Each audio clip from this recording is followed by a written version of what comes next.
Gentlewoman from Minnesota is recognized for a minute and a half. Thank you. Mr. Speaker, this is not about one member. This is about who we are as a body and what we are as a democracy.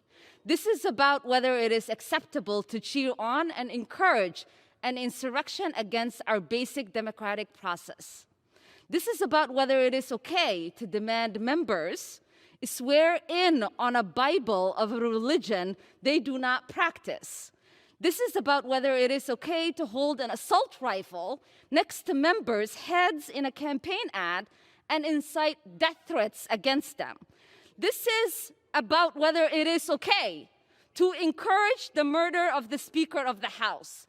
As a survivor of civil conflict and civil war, I know political violence and political rhetoric does not go away on its own.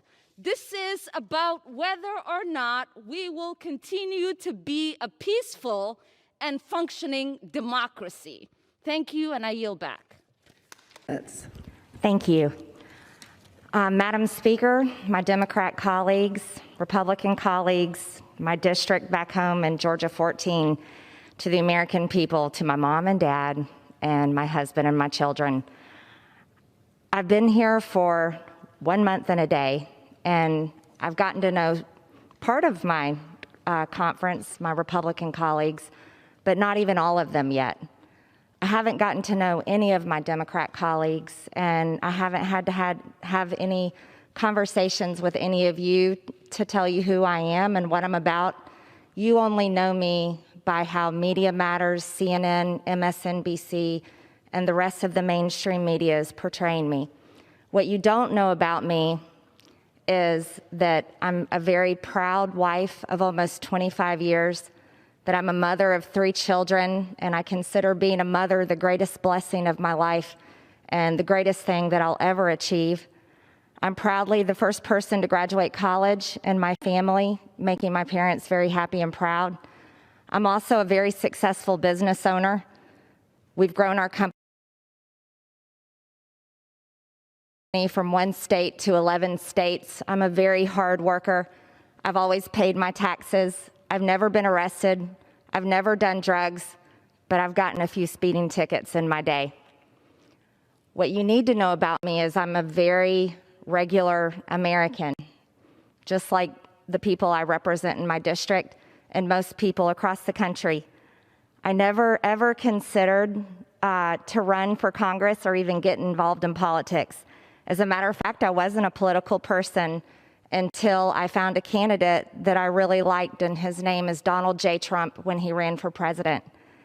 To me, he was someone I could relate to, someone that I enjoyed his plain talk, not the offensive things, but just the way he talked normally.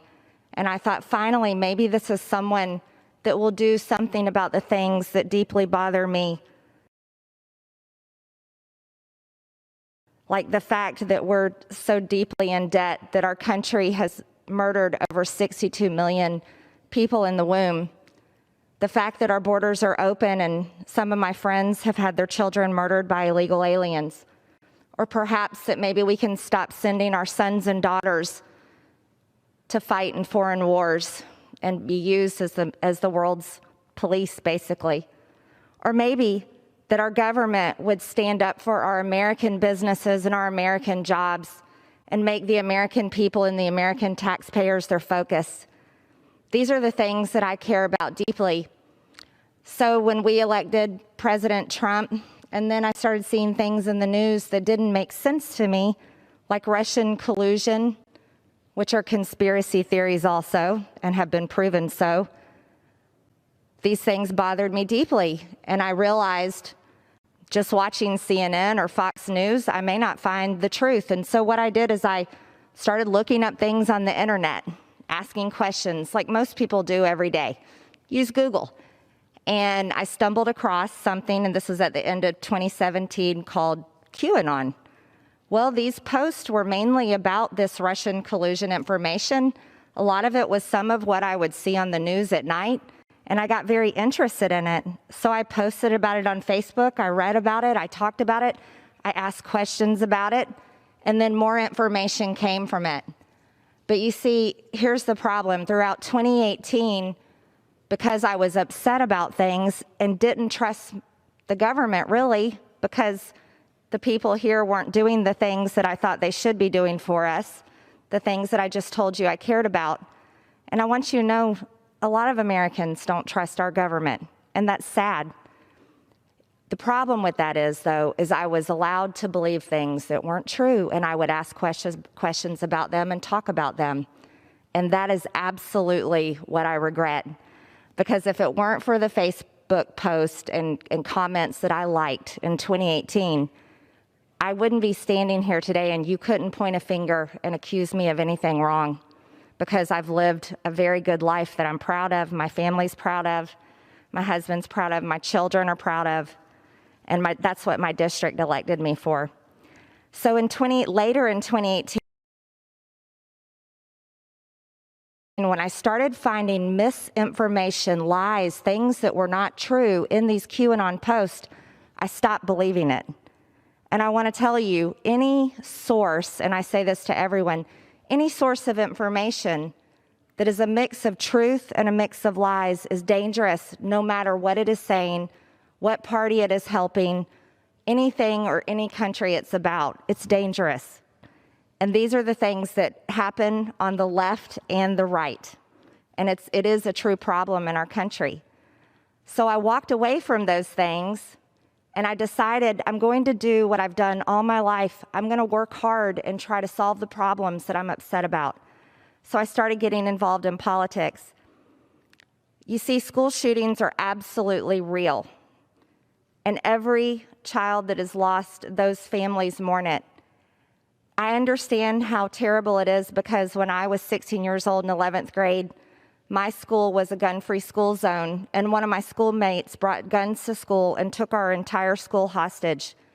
And that happened right down the hall from my classroom. I know the fear that David Hogg had that day. I know the fear that these kids have. And this is why, and I say this sincerely with all my heart, because I love our kids, every single one of your children, all of our children. I truly believe that children at school should never be left unprotected. I believe they should be just as protected as we were with 30,000 National Guardsmen. Our children are our future, and they're our most precious resource. I also want to tell you 9/11 absolutely happened. I remember that day crying all day long watching it on the news. And it's a tragedy for anyone to say it didn't happen. And so that I definitely want to tell you, I do not believe that it's fake. I also want to tell you that we've got to do better. You see, big media companies can take teeny tiny pieces of words that I've said, that you have said, any of us, and can portray us into someone that we're not. And that is wrong. Cancel culture is a real thing. It is very real. And when big tech companies like Twitter, you can scroll through and see where someone may have retweeted porn. This is a problem. This is a terrible, terrible thing. But yet, when I say that I absolutely believe with all my heart that God's creation is He created them male and female, and that should not be denied, when I am censored for saying those type of things, that is wrong. You see, here's the real situation. I decided to run for Congress because I wanted to help our country. I want Americans to have our American dream. I want to protect our freedoms. This is what I ran for Congress on. I never once said during my entire campaign, QAnon. I never once said any of the things that I am being accused of today during my campaign. I never said any of these things since I have been elected for Congress. These were words of the past, and these things do not represent me. They do not represent my district, and they do not represent my values. Here's what I can tell you. I am beyond grateful for this opportunity, and I'll tell you why. I believe in God with all my heart, and I'm so grateful to be humbled, to be reminded that I'm a sinner and that Jesus died on the cross to forgive me for my sins. And this is something that I absolutely rejoice in today to tell you all. And I think it's important for all of us to remember none of us are perfect. None of us are, and none of us can even come close to earning our way into heaven just by our acts and our works. But it's only through the grace of God. And this is why I will tell you, as a member of this Congress, the 117th Congress, I am a passionate person. I'm a competitor. I'm a fighter. I will work with you for good things for the people of this country. But the things I will not stand for is abortion. I think it's the worst thing this country has ever committed. And if we are to say in God we trust, how do we murder God's creation in the womb? Another thing I will say to this body is I want to work with all of you for our people. It should be America first always, always, and there's nothing wrong with that. And if this Congress is to tolerate members that condone riots that have hurt American people, attacked police officers, occupied federal property, burned businesses and cities, but yet wants to condemn me and crucify me in the public square for words that I said and I regret a few years ago, then I think we are in a real big problem, a very big problem. What shall we do as Americans? Shall we stay divided like this? Will we allow the media that is just as guilty as QAnon of presenting truth and lies to divide us? Will we allow ourselves to be addicted to hate and hating one another? I hope not, because that's not the future I want for my children, and it's not the future I want for any of your children. I yield back my time. Thank you.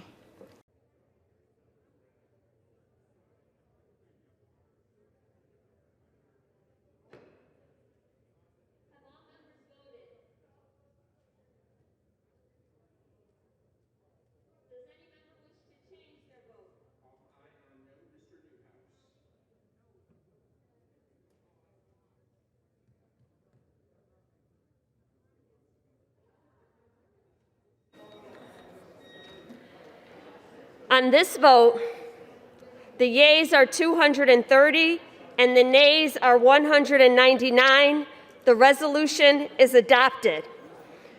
Without objection, the motion to reconsider is laid on the table.